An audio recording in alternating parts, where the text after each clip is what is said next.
Hello, America. Welcome to the Glenn Beck program and The Blaze. I'm Buck Sexton. The coup in Cairo is getting bloodier by the minute. At least 51 have been gunned down in the streets of that capital city just in the past 24 hours. Now, of course, each side blames the other. Supporters of Morsi claim the military opened fire on them during morning prayers. The military, on the other side, says an armed terrorist group tried to storm a Republican Guard compound, killing one officer in the process. Glenn mentioned just a minute ago the sexual assaults. They're rampant, with over 100 reported in the past week alone. Many of them are of the gang rape variety, and they are quite public. Now, the hospitals are overflowing with wounded victims. It's utter chaos in the streets. Here we see a young Morsi supporter. He tried to escape some of that violence, and he got shoved off a building for his trouble. Oh, and by the way, when he hit the ground, when his face hit the concrete, there were some opposition people there that were able to hit him on the head with sticks. That's how they're treating people there now. And once again, the mainstream media, though, they've been caught with their pants down around their ankles, quite honestly. They had no earthly idea what was coming. They couldn't see this. No way, no how. And after celebrating what they portrayed as a glorious revolution just 2 years ago, when the Arab Spring got started, how could they possibly foresee this? Their tone was almost giddy. And they downplayed the violence, the anti-Semitism, the sexual assaults in the crowd, even when one of their own, again, CBS reporter Lara Logan, she was brutally raped, nearly murdered during the Arab Spring. And the radicals were yelling at her, Jew. That didn't set off any alarm bells, though, for a lot of people in the mainstream media. They figured that was an aberration. That couldn't be representative of a broader societal problem here. The revolution must be going in the right direction, right? Not so much. If they bothered to look at the radical and violent history of the Muslim Brotherhood, for example, that not-so-secular organization, remember that? Then they thought everything was peachy when Morsi was democratically elected. They figured, well, this guy won at the ballot box, it must be fine, right? Viewers of this network were not shocked at all at the latest violent uprising. Well, this is because you understand what life is like under a radical Islamic regime, because we've covered it thoroughly. So, of course, we knew that this thing wouldn't last, this Arab Spring euphoria. How could it? Glenn, me, the rest of this network, The Blaze, we warned of the coming crisis in Egypt before any of this happened just a few weeks ago. Here's a prediction. Enormous demonstrations planned next weekend that are anti-Morsi. Today are pro-Morsi, and people are very worried. There's a serious possibility, even by Cairo standards, for things to get out of control and there to be real violence. It won't even lead to a place where they can feed their population, unemployment's below 40%, and there's any hope for the future. Because that's what we're looking at here. Massive unemployment, prices for fuel and food that are beyond the reach of the common man, and huge street protests and clash of violence across the Middle East in a lot of these countries. So big problems, and I mean, the Obama administration, no one even brings them up as a player in any of this, by the way. I mean, they blame America, but they know Obama's not going to do anything. So we're, people who want to make this better, you're on your own. Now, this was said to this network when I was just out of Tahrir Square. There were a couple of people, literally a handful, in Tahrir, telling me what was coming, millions of people in the streets. And I knew there would be a lot of violence. I knew that this would get out of control. This network told you that. Glenn told you that. So why wasn't anyone else telling you about that? Even when the planned Morsi protests were announced, there was the mainstream media looking like fools. Oh, they were spending all of their time covering a semi-literate 19-year-old. It's a constant insult to the viewer, isn't it? They think you're not smart enough, or you won't care enough to watch segments devoted to really explaining Middle East problems. What's happening there? What are the politics? Who's on what side? And be honest about it. But in the process, they dumbed themselves down.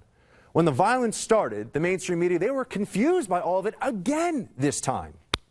Clearly, emotions are running high yes, on both sides. emotions are running really, really high. And you just heard the opposition there say, look, what we wanted was something politically advanced, some inclusive politics. We didn't get it, and we took to the streets. And they say, look, this is the will of the people being manifested. The problem is that there is going to be this battle over the semantics. There's going to be this rhetorical war over what this is. Right, he's saying the media is using this word coup. This is something the U.S. government and all governments are going to have to decide whether or not this was a coup. Of course, this is a coup. It's a definitional thing. It's a coup. The military kicked a guy out of office who had won. There was no process, no judicial process, nothing that said that he was illegitimate. And they're playing this semantics game, wondering what's going to happen. You can't wish this reality away. This is an increasingly dangerous and volatile situation. And it's not like they're necessarily going to get it right this time, is it? They're already getting it wrong. It's been a few days. Perhaps they're just trying to save face, though, the media, that is, from their awful performance the first time around, celebrating the Arab Spring. Or then there's just the possibility that they're awful in general. I mean, none of this should come as a surprise. It does not take a rocket scientist to see the instability in the Middle East. That is the normal way of things. When you actually look at history and why these uprisings keep happening, why regimes rise and fall, instead of projecting our own love of individual liberty and assuming that our own civil society is in place, the same sort of sense of individualism and basic decency and rights are in place in these countries, maybe we should just try to see what's coming. This network does that because we believe you're smart enough and you expect more from your news channel. You expect more from all of us here. And here's one example. We need to understand something, that the Muslim world has seen its fair share of tumult and upheaval when it comes to regimes coming and going. And if you look back to the 1990s, you can see places such as Algeria where Islamist resistance against a military government became incredibly violent, incredibly vicious. That's right. Now, I'm not saying that that's where Egypt is headed. I will say this, though. You do have factions that are avowed jihadists of some sort or another who are already releasing statements on the internet saying, we're going to fight this. Now, that's in reference to Algeria, which was a bloody civil war in the 1990s. Why am I showing you this? Why am I pointing out that, yes, we here at The Blaze told you the coup was coming, but then on top of that, when it happened, and everybody was saying, well, is this a coup, and what does it mean? And, oh, gosh, will this work out better? We were saying, look, the Muslim Brotherhood's not going anywhere. The Salafists, the jihadists, they're not going anywhere. They're going to fight back against this. We could be heading towards Algeria. We're definitely heading towards violence. That's what we were saying the day this happened. What have we seen now? Violence in the streets. Military opening fire on people who claim they were at prayer. Where's the political legitimacy we're supposed to see out of this? No one can find it. True freedom seekers in the Middle East are in an almost impossible situation.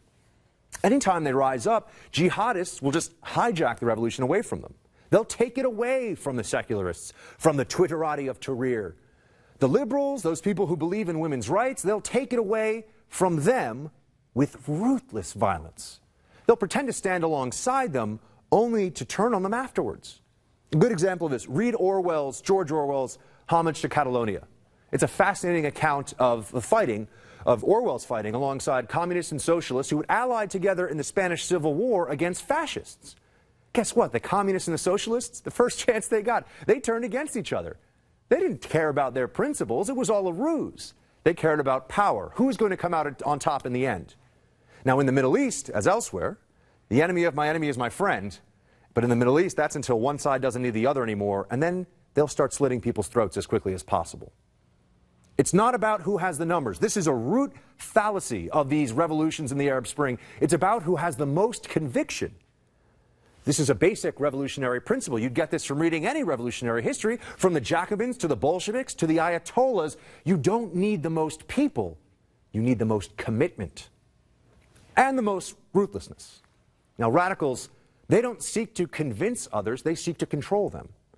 Why do you think they show videos of themselves eating people's hearts or eating dead soldiers' hearts, or chopping the heads off of priests? Or what we're seeing today in the streets of Egypt.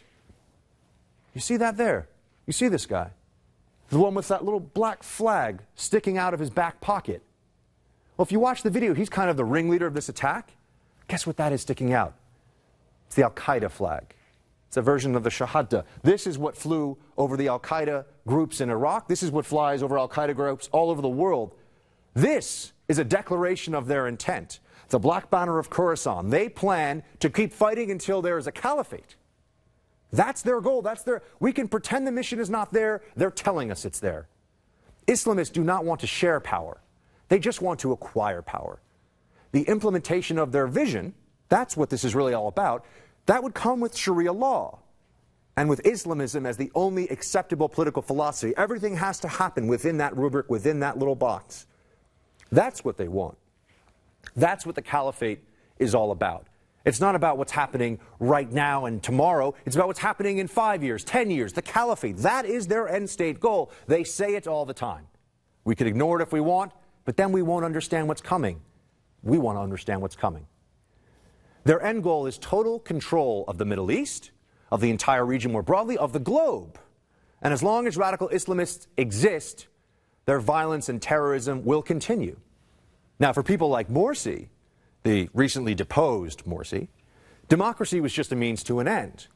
We've heard this before from the Turkish Prime Minister Erdogan. He said that democracy is like a tram. You ride it until you arrive at your destination, then you step off. Well, what can happen when things go to this next level? What can happen when Islamist opportunism and sectarian hatreds collide?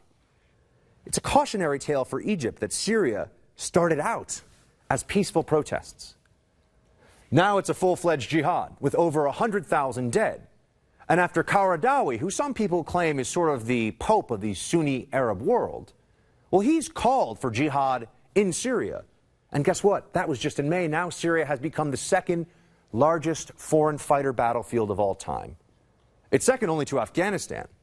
It's estimated right now that about 5,000 jihadists have entered Syria in the past 2 years. Now you compare that against the 10,000 who were in Afghanistan over a period of 10 years, and you start to see what we're heading towards. With each passing day, Syria is less about getting rid of Assad than it is about defeating infidels. Today, the infidels are Shia Alawites. Tomorrow, they'll be the Christian minority in Syria. The next year, they'll be Israelis, they'll be Jews, and then after that, the entire West and America. It's not going to stop. It will not stop unless we stop it.